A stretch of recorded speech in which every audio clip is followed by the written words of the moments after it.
Jangan mempertanyakan kekuatan meminta. Begini ilustrasinya. Saya bertanya, seberapa Anda percaya dengan Allah? 100%? 200%? Atau tak terhingga? Oke, baiklah. Sekarang kita minta kepada Allah. Anda naik doa saat ini.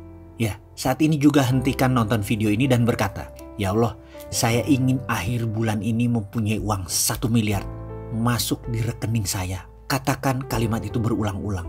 Lalu diam sejenak sambil Anda merenung kalimat tadi. Pada saat hening, tahu-tahu di benak Anda berkata, "Dari mana uang 1 miliar? Kamu kan hanya pegawai negeri." Atau, "Bagaimana dapat 1 miliar? Kamu kan cuma ibu rumah tangga." Atau, "Bagaimana dapat 1 miliar? Kamu kan hanya anak sekolah." Lalu mendadak kalimat tadi mendominasi pikiran, lalu pikiran mulai menyeletuk. Ya juga ya, dari mana ya? Kayaknya nggak mungkin deh. Kalau itu terjadi, selesai sudah. Kalimat itu ada dalam hukum alam yang namanya canceling our own pray. Mengcancel doa kita sendiri. Kita sendiri yang meragukan diri kita sendiri. Kita sendiri yang meragukan Allah. Bisakah Anda percaya 100% bahwa hal itu akan terjadi? Bisa terjadi dan pasti terjadi. Bisakah Anda tidak cancel doa itu? Tidak ada keraguan sedikit pun bahwa itu bisa terjadi. Pertanyaannya, bisakah?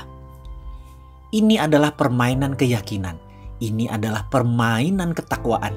Inilah seni bertuhan. Inilah nikmatnya menjadi hamba Allah.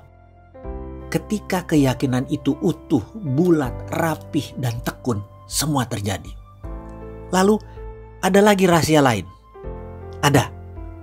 Yaitu kita harus mengimplan bahwa saya kaya dan sudah kaya. Bukan akan kaya, tetapi sudah kaya. Memberi adalah kunci pertama. Selain memberi keluar, kita harus memberi ke dalam. Apa itu memberi ke dalam? Saya mulai menjadi manusia materialis. Setiap bertemu mobil mewah saya katakan ini mobil saya. Saya bayangkan ini ada di garasi saya. Rumah mewah saya akan bilang ini rumah saya. Lihat hotel mewah saya bilang ini hotel saya. Kemudian saya putuskan untuk berangkat berdua bersama istri untuk menikmati apa yang orang kaya lakukan. Dengan 100% uang di tangan saya buang semua. Karena saya tahu pasti baliknya utuh dan bertambah. Kami memutuskan menikmati tinggal di Como Sambala Resort di Ubud, Bali selama beberapa hari. Menikmati satu malam berharga puluhan juta tarifnya. Dan saya tidak peduli. Berangkat dengan first class, layanan hotel bintang 6 atau 5 star with diamond. Makan pagi hari bersama penyanyi terkenal Barbara Streisand, esok malam dinner dengan Sting, penyanyi The Police yang sudah berminggu-minggu nginap di Como Sambala. Kumpul dengan orang terkenal dan orang kaya tersebut ternyata cukup menyenangkan. 5 malam keluar kira-kira 100 juta rupiah, saya tidak pikirkan. Dan saya tidak pernah tanya mau apa yang akan terjadi pulangnya nanti. Saya tidak punya uang sepeser pun di kantong, saya gak peduli. Saya percaya 100% semesta tidak menyukai kekosongan. Pasti kantong saya diisi lagi. PD saya pol. Saya percaya pada sistem Allah tersebut 100%.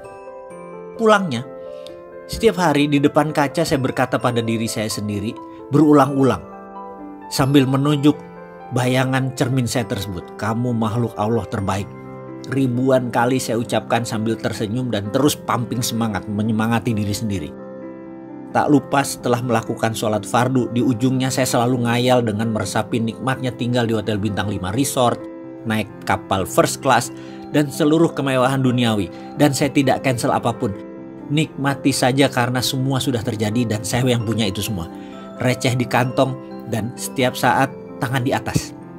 Itu yang saya lakukan setiap hari. Dan apa yang terjadi? Ketika Kamisan di bulan berikutnya, pertemuan bulanan tersebut, yang biasanya ada 5-7 orang, ternyata waktu itu 20 orang atau 30 orang hadir semua. Semua yang hadir adalah kenalan saya yang sudah lebih dari 15 tahun. Desimal rekeningnya ada yang 11, ada yang 12. Saya hari itu enteng sekali. Saya hari itu kocaknya setengah mampus. Padahal saya bukan clown. Saya bukan komedian. Melucu itu bukan darah saya. Tapi yang jelas hari itu mereka tertawa terpingkal-pingkal. selama beberapa jam. Lucu sekali dan saling timpal jok-jok lucu. Saya pun sampai rumah mungkin sekitar jam 11-an. Padahal pertemuan itu sehabis maghrib. Di pertemuan-pertemuan sebelumnya jam 8 saya udah di rumah. Entah angin apa, keesokan harinya satu sahabat saya berkata, mau nggak kamu beli saham PTN di Nusa Tenggara Timur? Mau ikut nggak? Saya jawab, enggak belum ada kelonggaran likuiditas, saya bilang gitu. Gampang, gak usah store dulu, komit aja. Nanti kalau naik dikit sahamnya kita lepas baru buat nyicil. Gampang dah modal. Jadi sulit dong saya tolak penawaran tersebut, ya saya ikut. Pertemuan bulan berikutnya, masuk yuk, ada Chinese restoran di Macau. Ada posisi yang lokasinya bagus banget. Dapat tempat murah karena dulu itu Italian restoran tutup. Dengan sewa masih panjang, kita masuk gantiin dia. Buat Chinese food, modal gampang. Masih ada standby loan dari restoran lama. Pokoknya kita berlapan masuk, kita bagi rata ya, gak usah pakai duit. Lalu percaya nggak? 6 bulan kemudian ada pengusaha Hong Kong naksir harga dan lokasi tersebut dibayar 2 kali lipat. Jadi kita belum turun duit, baru punya 6 bulan sudah langsung berbagi. Kesimpulan gak pakai duit apa-apa, sudah langsung bagi modal. Dan nilainya pun sangat luar biasa. Jadi apa moral story kisah tersebut? Kita lanjut.